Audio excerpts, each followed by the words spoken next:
নমস্কার, জয় মা কালী। আজকে আমি তোমাদের শর্মিষ্ঠা দেবনাথ ম্যাম আমাদের ইংলিশ ফ্যাকাল্টিতে আসলাম। কেন? আমি সবসময় একাই ক্লাস করাই এবং যখন শুরু করেছিলাম আমাদের জার্নি ইজি ওয়ে লার্নিং ক্লাসেসের, তখন থেকে আমি একাই ক্লাস করাচ্ছি। অনেকে জানে না যে আমাদের ইএলসি এক্সপেন্ড হয়েছে। যারা জানে, যারা জয়েন করেছো, তারা জানো যে কীরকমের ভাস্টভাবে সিলেবাস শেষ করানো হয়, কীরকম A1 কোয়ালিটির জিনিস প্রোভাইড করানো হয়, নোটস থেকে শুরু করে, মক টেস্ট থেকে শুরু করে, এক্সট্রা ক্লাস থেকে শুরু করে ইচ অ্যান্ড এভরিথিং প্রোভাইড করানো হয়।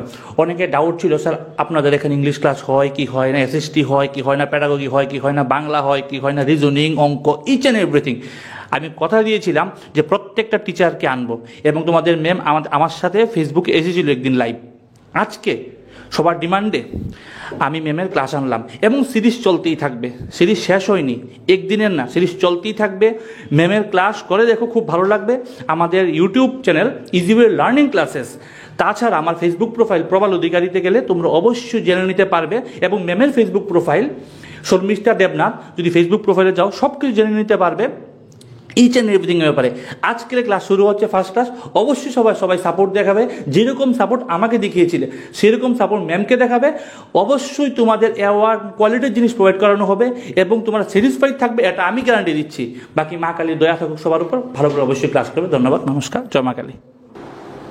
নমস্কার, জয় মা কালী। আমি শর্মিষ্ঠা দেবনাথ, ইএলসির ইংলিশ ফ্যাকাল্টি। অনেক দিন ধরে তোমাদের ডিমান্ড ছিল যে ইএলসিতে ইংলিশ ক্লাস কীরকম হয় এটা দেখার জন্য। তো আজকে আমি নিয়ে এসেছি ইএলসির মধ্যে ইংলিশ ক্লাস কীরকম হয় এটাই তোমাদের কাছে। তো আজকে আমি ফার্স্ট স্টার্ট করব টেন্স দিয়ে।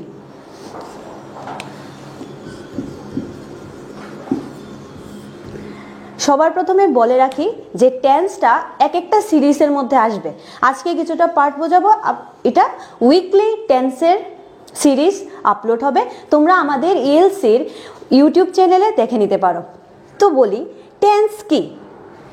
টেন্স হলো, যদি আমি ইজিলি তোমাদের বলি, টেন্স মানে টাইম। টেন্স দিয়ে কি বুঝি আমরা? টাইম বুঝি। এবার দেখো যে এই টাইমটা কিভাবে বুঝি। কিছু কিছু ভার্বস আছে যেগুলিকে বলে টু বি ভার্ব। তো টু বি ভার্ব দিয়ে আমরা টেন্সটাকে ডিনোট করব। কিভাবে? টু বি ভার্ব দুইভাবে ইউজ হয়। ফার্স্টে বলি টু বি ভার্ব কোনগুলো। টু বি ভার্ব হলো am, is, are, was, were, have, has, been, be, been। ঠিক আছে, এগুলো হলো টু বি ভার্ব। এবার টু বি ভার্ব দুই রকম ভাবে ইউজ হয়। কিভাবে? টু বি ভার্ব আমরা ইউজ করব, টু বি ভার্ব ইউজ হয় হেল্পিং ভার্ব হিসাবে। কিভাবে? Helping verb. আবার আমরা টু বি ভার্ব কোনো একটা স্টেট বোঝাতে ইউজ করি। স্টেট বা condition. State or condition.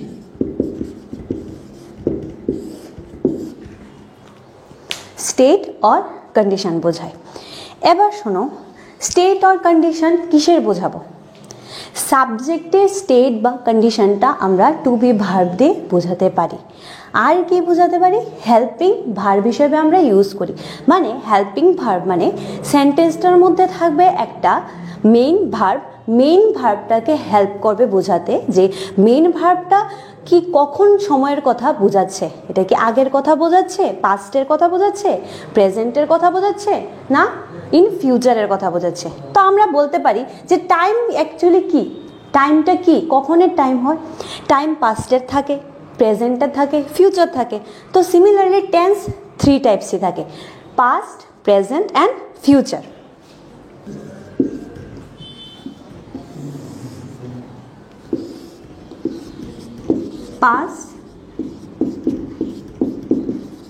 past tense, present tense and future এবার পাস্ট টেন্স দিয়ে আমরা কি বুঝি? পাস্ট টেন্স মানে যে ঘটনাটা, যে অ্যাকশনটা পাস্টে হয়ে গেছে, এটাই আমরা পাস্ট টেন্স বলবো। প্রেজেন্ট টেন্সে কি আছে? প্রেজেন্ট টেন্স মানে যে অ্যাকশনটা, যে ঘটনাটা, যে কাজটা প্রেজেন্টলি হচ্ছে, এখন হচ্ছে, এটা হলো প্রেজেন্ট টেন্স। আর ফিউচার টেন্স মানে ইন ফিউচারে যে কাজটা, অ্যাকশনটা হবে, এটা হলো ফিউচার টেন্স। ঠিক আছে, ক্লিয়ার সবার? আমরা এখন অবধি কি বুঝলাম? যে টু বি ভার্ব কি ডিনোট করে? অ্যাকশন ডিনোট করে আর স্টেট ডিনোট করে। যদি আমি এক্সাম্পল দিয়ে বুঝাই, কি বলতে পারি? যে আই অ্যাম ইটিং রাইস। আমি দুটা সেন্টেন্স দিই, তার মধ্যে বোঝাচ্ছি। আরেকটা সেন্টেন্স হলো আই অ্যাম ইল। তোমরা বলতে পারবে যে ফার্স্ট সেন্টেন্সটা কি ডিনোট করছে? ফার্স্ট সেন্টেন্সটার মধ্যে দেখবে কি আছে? এম আছে। সেকেন্ড সেন্টেন্সটাতে আছে এম। বাট ফার্স্ট টেন্স যে সেন্টেন্সটা আছে ফার্স্টে, এটার মধ্যে কি একটা ভার্ব আছে। ভার্বের কয়টা ফর্ম থাকে? আমরা বেসিক্যালি জানি কি ভার্বের তিনটা form, first form, second form, third form. কিন্তু ভার্বের আরেকটা ফর্ম আছে, প্রোগ্রেসিভ ফর্ম যেটাকে বলে, যেটা হলো ভার্বের সাথে আইএনজি প্লাস করে হয় প্রোগ্রেসিভ ফর্ম। কি হয়? ভার্বের সাথে আইএনজি। যেরকম যদি ভার্বটা থাকে গো, তাহলে কি হবে আইএনজি করলে? গোয়িং। যদি থাকে কাম, আইএনজি যোগ করে কামিং। এটা হলো প্রোগ্রেসিভ ফর্ম অফ ভার্ব। এরপর যেটা বলছিলাম আমি, যে এই ফার্স্ট সেন্টেন্সটার মধ্যে যে আই এম, এমটা কি বলেছিলাম? To be verb. কিন্তু এটা কি ডিনোট করছে? অ্যাকশন না কন্ডিশন? এটা অ্যাকশন। অ্যাকশনটা কি? অ্যাকশনটা এখানে কি হচ্ছে? ইটিং, মানে আমি ভাত খাচ্ছি, এটাই তো বোঝাচ্ছে বাংলাতে। তো আমি যে খাচ্ছি, এটা কি করছি? অ্যাকশন করছি। তো ফার্স্ট যে সেন্টেন্সটা, এটা কি বোঝাচ্ছে? Action. This sentence is denoting action. And the second one I am ill, এটাকে কি বোঝাচ্ছে? আমি অসুস্থ, এটা বোঝাচ্ছে। মানে আমি তো হলো সাবজেক্ট, আমি এখানে কি? I subject. সাবজেক্টের কি বোঝাচ্ছে? এম দিয়ে কন্ডিশন বোঝাচ্ছে। This sentence is ডিনোটিং condition, not sentence, the verb. Which verb? To be verb. তো to be verb কি কি আছে আমরা জানলাম? am, is, are, was, were, have, has, been, being, be, এগুলি to be verb। ঠিক আছে, এখন অবধি পড়লাম টেন্স তিন রকম, পাস্ট, প্রেজেন্ট এন্ড ফিউচার। এখন আমি প্রেজেন্ট টেন্সটা ডিসকাস করি। ফার্স্টে বলি প্রেজেন্ট টেন্সে কি কি ভার্ব ইউজ হয়। ভার্ব বলতে টু বি ভার্ব কি ইউজ করব ইন আ প্রেজেন্ট টেন্স, যাতে তোমাদের সুবিধা হয় যখন যে কোনো একটা সেন্টেন্স দেখো বা লিখতে যাও, যাতে তোমাদের খুব ইজিলি লিখতে পারো বা ইজিলি বুঝতে পারো যে সেন্টেন্সটা কোন টেন্সে বলছে। ঠিক আছে, তো প্রেজেন্ট টেন্সের মধ্যে যে অক্সিলারি ভার্বগুলো থাকে বা টু বি ভার্ব কি কি? Am, is, are, have, has, have been, has been। ঠিক আছে, এগুলি হলো টু বি ভার্ব। আর কি আছে প্রেজেন্ট টেন্সে? Do verb. ডু ভার্ব কি? ডু ভার্বের মধ্যে কি আছে? Do and does. এখন আমরা বুঝবো ডু কখন ইউজ হবে, ডাজ কখন ইউজ হবে। আমাদের এখন ডু ডাজ কিভাবে ইউজ করব এটা বুঝতে গেলে পার্সন সম্বন্ধে আইডিয়া থাকতে লাগবে। কয়টা আছে পার্সন? তিন রকম, first person, second person and third person. প্রতিটা পার্সনের মধ্যে সিঙ্গুলারও আছে, প্লুরালও আছে। তো আমরা ইজিলি এখানে লিখলে তোমাদের সুবিধা হবে মনে রাখতে, সিঙ্গুলার প্লুরাল। ফার্স্ট পারসন আমরা কিভাবে মনে রাখবো? সব সময় মনে রাখবে, আমি যেভাবে বলি যে সব সময় আমরা কি করি, নিজেকে নিজে ফার্স্ট প্রায়োরিটি দিই। তো যখন ফার্স্ট প্রায়োরিটি নিজেকে নিজে দিই, ফার্স্ট পারসন কে হবে? নিজে মানে আই। আই সিঙ্গুলার না প্লুরাল হবে? এটা সবাই জানো। আই মানে সিঙ্গুলার, একজনই আমি। আর প্লুরালে কি হতে পারে? We can? যখন আমরা বলবো যে উইতে কি বোঝায়? আমরার মধ্যে কি আমি নেই? অবশ্যই আছি। তাই উই হলো মানে উইর মধ্যে আমি আছি, তাই উইও ফার্স্ট পারসন কিন্তু প্লুরাল নাম্বার। ওকে, নেক্সট সেকেন্ড পারসন সবসময় কি হয়? ইউ। সিঙ্গুলারে ইউ হয়, প্লুরালও আমরা ইউই বলবো, বাংলাতে তুমি তোমরা। থার্ড পারসন, এবার থার্ড পারসনটা হলো দুনিয়াতে যত জিনিস, তোমাদের সারাউন্ডিংসে যত জিনিস দেখবে সবগুলি কি? এক কথায় বলি নাউন বলি। যত living and non living things আছে এগুলি কি? নাউন। তো থার্ড পারসনে কি হবে? নাউন আসবে। আর কি আসবে থার্ড পারসনে? হি, শি, কারণ নেম, ঠিক আছে? নাউন যে কোনো কিছু। নাউনের মধ্যে এখন যদি বলি আমি যে ফোন, ঠিক আছে, ট্রি, এগুলি হলো থার্ড পারসন সিঙ্গুলার। এবার থার্ড পারসন প্লুরালে কি হবে? দে, দ্যাম। ট্রি লিখেছি এখানে, তাই ট্রিজ। এগুলি হলো থার্ড পারসন। যেটা বলছিলাম ডু অ্যান্ড ডাজ, প্রেজেন্ট টেন্সে যে ডু ভার্বটা ইউজ হয় ওটার মধ্যে কখন আমরা ডু ইউজ করব আর কখন ডাজ ইউজ করব। দেখো, যখন ফার্স্ট পারসন থাকবে, সেকেন্ড পারসন থাকবে, থার্ড পারসন থাকবে, সবগুলোতে ডু হবে, কিন্তু কখন হবে? ফার্স্ট পারসন দুটাতেই ডু ইউজ করব আমরা, দুটার মধ্যেই আমরা ডু ভার্ব ইউজ করব। যেরকম I do, we do, your মধ্যেও ডু ইউজ করব। কিন্তু থার্ড পারসনে এই যে পোর্শনটা কি? Singular number. থার্ড পারসনে সিঙ্গুলার নাম্বারে অনলি আমরা কি ইউজ করব? Does. Okay, third person singular নাম্বারে আমরা ডাজ ইউজ করব, আর প্লুরাল নাম্বারে সিম ডুই হবে। সবগুলিতে দেখো প্রেজেন্ট টেন্সে ডু ভার্বের মধ্যে সবগুলিতে ডু হবে, সব পারসনে ডু হবে। অনলি থার্ড পারসন সিঙ্গুলার নাম্বারে কি হবে? ডাজ হবে। এবার দেখবো আমরা যে ভার্বসের মধ্যে, যে ভার্ব বলতে কি ভার্ব? Main verb. মেইন ভার্বে কোনটা সিঙ্গুলার অ্যান্ড কোনটা প্লুরাল? কোন ভার্বটাকে আমরা সিঙ্গুলার বলবো আর কোনটাকে আমরা প্লুরাল ভার্ব বলবো? যদি আমি বলি এখানে ধরো suppose go and goes, go and গোজ, এটার মধ্যে সিঙ্গুলার কি? গোজ। সিঙ্গুলার ভার্ব হলো গোজ। কেন সিঙ্গুলার ভার্ব গোজ? কারণ এটার মধ্যে কি আছে? ইএস আছে, ইএস আছে। তো আমরা কি বুঝতে পারলাম? যখন ভার্বের সাথে সিঙ্গুলার ভার্ব কখন হবে?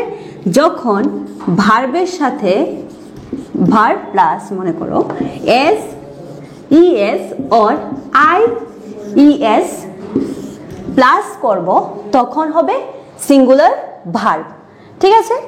আর যখন ভার্বটা নর্মালি থাকবে, যেরকম কাম, ভার্ব কি হয়? রান, ইট, ঠিক আছে, এরকম এটসেট্রা। নর্মাল যখন ভার্বগুলো থাকবে এগুলি হলো মানে এস বা ইএস লাস্টে নেই। দেখো কিন্তু প্রতিটা ভার্বে কি এস বা ইএস আইএস নেই, এগুলি হলো প্লুরাল। এই ভার্বটাকে আমরা প্লুরাল ভার্ব হিসাবে ধরবো। আর ভার্বের মধ্যে যদি ভার্বের সাথে এস, ইএস, আইএস থাকে তাহলে আমরা ভার্বটাকে বলবো সিঙ্গুলার ভার্ব। আশা করি তোমরা বুঝতে পেরেছো এই জায়গাটা। এবার দেখো এস ইএস আর আইএস আমরা কখন বসাবো, কিভাবে বুঝবো যে এই ভার্বটার শেষে ইএস হবে, এই ভার্বটার শেষে আইএস হবে, এই ভার্বটার শেষে এস হবে? বলি, যখন verbs ends with double S, CH, SH, X, Z, O, তখন ভার্বগুলো যদি এগুলো দিয়ে এন্ড হয় তখন আমরা বসাবো ই এস। বুঝতে পেরেছো? বসাবো ই এস। কিভাবে দেখো, আমরা এখন একটা এক্সাম্পল দিয়ে বুঝাই তোমাদের। ক্যাচ, এই ভার্বটা কিসে আছে? প্লুরালে। এবার এটাকে সিঙ্গুলারে নিলে কিভাবে নেব? দেখো, এই যে ভার্বটা এটা কি দিয়ে এন্ড হচ্ছে? সিএইচ দিয়ে এন্ড হচ্ছে, এন্ড লাস্টে কি আছে? সিএইচ। ঠিক আছে, তো আমি কি বলেছিলাম দেখো তো, এখানে সিএইচ আছে কিনা? আছে। ভার্বটা যদি সিএইচ দিয়ে এন্ড হয় তাহলে কি হবে? ইএস আমরা প্লাস করব। কি করতে? এটাকে সিঙ্গুলার করতে। কি বলবো আমরা? এটাকে কি লিখতে পারি?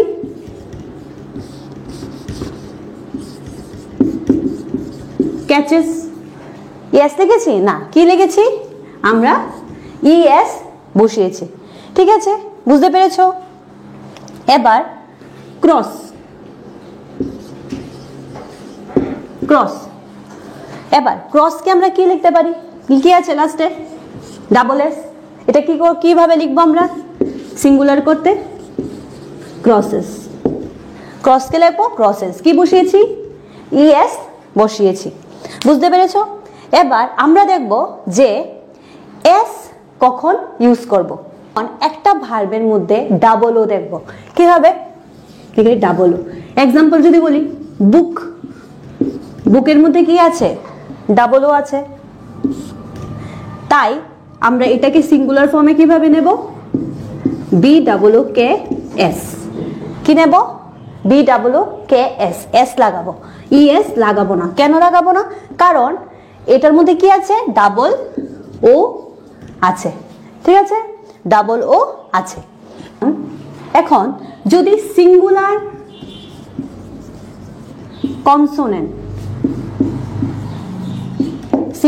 কনসোনেন্ট হয় তাহলে আমরা কি ইউজ করব? সিঙ্গুলার কনসোনেন্ট প্লাস ও। সিঙ্গুলার কনসোনেন্ট প্লাস ও তখন ইউজ করব, যেরকম এক্সাম্পল বলি ডু। ঠিক আছে, তখন আমরা এটাকে সিঙ্গুলার করার জন্য ইএস ইউজ করব। ঠিক আছে, ইএস ইউজ করব। তো ডুকে আমরা কিভাবে সিঙ্গুলারে নিতে পারি? এই ভার্বটাকে ডাজ লিখে কি লিখবো? ডাজ। এখন যদি ভার্বটা ডাবল কনসোনেন্ট থাকে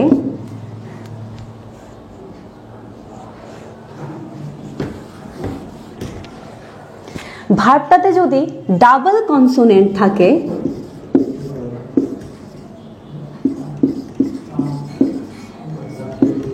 ভার্বটা যদি ডাবল কনসোনেন্ট থাকে তাহলে আমরা কি ইউজ করব? তখন আমরা এস অর ইএস দুটোটাই ইউজ করতে পারবো। ডাবল কনসোনেন্টের সাথে কি থাকতে লাগবে? ও। ডাবল কনসোনেন্টের পরে ও যদি থাকে তাহলে আমরা এস ইএস দুইটাই ইউজ করব। যদি ভার্ব বলি স্টাকু, এখানে ডাবল কনসোনেন্ট কি আছে? ডাবল সি কনসোনেন্ট, আর ও তো ভাওয়েল। ডাবল কনসোনেন্টের সাথে ও আছে, তাই আমরা এটাকে সিঙ্গুলারে কিভাবে নেব?